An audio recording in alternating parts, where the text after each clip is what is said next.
Hello, and welcome to our Toronto. And I'm your host, Tony. So you might have heard already that it was just announced a few days ago that the estimated cost now of completing the Ontario line will be about $27 billion.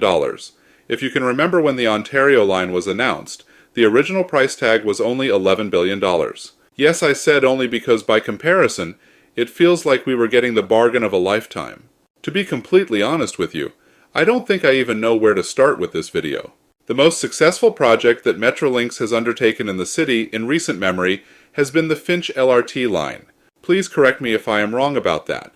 I say that it's the most successful one, because it's the one that is closest to opening as far as I know, and even that one has not opened yet. So, where does that leave us here in Toronto? Well, so we have the Eglinton LRT that has been radio silent for the last time, because why even bother giving us false hope anymore? Then there are the extensions of both Subway Line 1 to the north from Finch, and Subway Line 2 to the east from Kenny. It was funny because I was just on the subway on the other day, and they updated their maps to say that Line Scarborough Line 3 LRT had been shut down. They didn't just remove it from the map. They actually put a message there saying it was shut down. I just thought that was kind of funny. Anyways, moving on to things that are not funny. So I did some research, and it is estimated that the revenues lost be people, and the economy from people sitting in traffic each year is about $3 billion. So then bear with me for a moment, and let's be really generous and say that this Ontario line is going to solve all of our traffic problems in Toronto. The estimated completion year of the Ontario line is 2031, and of course you can be assured that it will be completed by then. Of course we all know that it won't, but even if it did, this means that after it is built, it would take 8 years or so to regain the cost of building it. But here is the good news. Once the Ontario line is built, we will then have all of the capacity that we will need to solve our city's congestion and transit problems. You can clearly see when you look at the Don Valley Parkway during rush hour that traffic is moving fast all of the time, isn't it? And that was planned with the same idea as the Ontario line, with the promise of solving the traffic and transportation needs of the, at the time, population. So what is my point here? Well, I have two.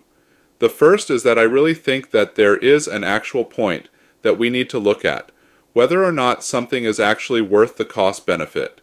To be clear about this, I am not arguing that the Ontario line should not be built, or that it wouldn't be a good idea. But can you even comprehend $27 billion? Is there any cost that we would say, okay, that's too much and not worth it anymore? I think that the answer to that is no. There isn't, and that's what the problem is. The reasoning behind the ballooning cost is the acquisition of land and properties along the way. I mean, what are they tunneling through from Exhibition to Eglinton Avenue, a gold mine? So let me get this straight. We are going to be demolishing parts of city that we will then have to pay for as taxpayers to the tune of billions of dollars for a subway line that will probably be behind its time once it opens. So that brings me to my second point, which is that sometimes we can't have everything that we want. In other words, there are just some things that our city can't handle, and we need to be prepared to say no to if it's not worth it. Right now we have aging subways on Line 2 that need to be replaced very soon. I think that it's in less than 2 years that they reach their end of life, and there are no firm commitments from anyone yet to replace these. I am a firm believer in induced demand, which is to say that if we fix transit for everyone, it will make it an even more desirable to come. Then even more people will want to come here. And where does this end? Don't get me wrong, I am not against the completion of this line. I think that it needs to get done, and that it will be very good once it is. I also see a lot of potential for the Ontario line, because it can be extended to the north and west as well from Exhibition, and then up northwards to serve the west side of the city. But what I am against is the absurd cost and lack of accountability that we have seen from our government about these transit projects. That is really my main point here going.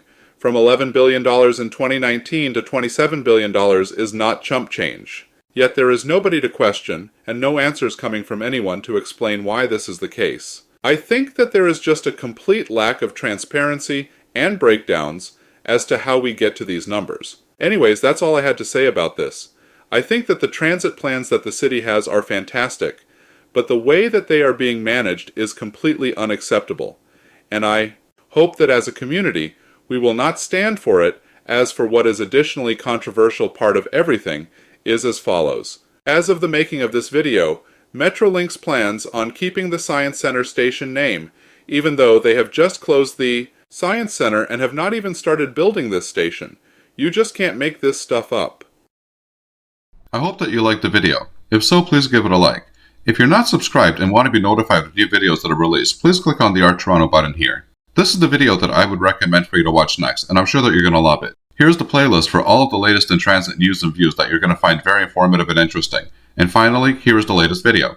Thanks for watching and happy transiting.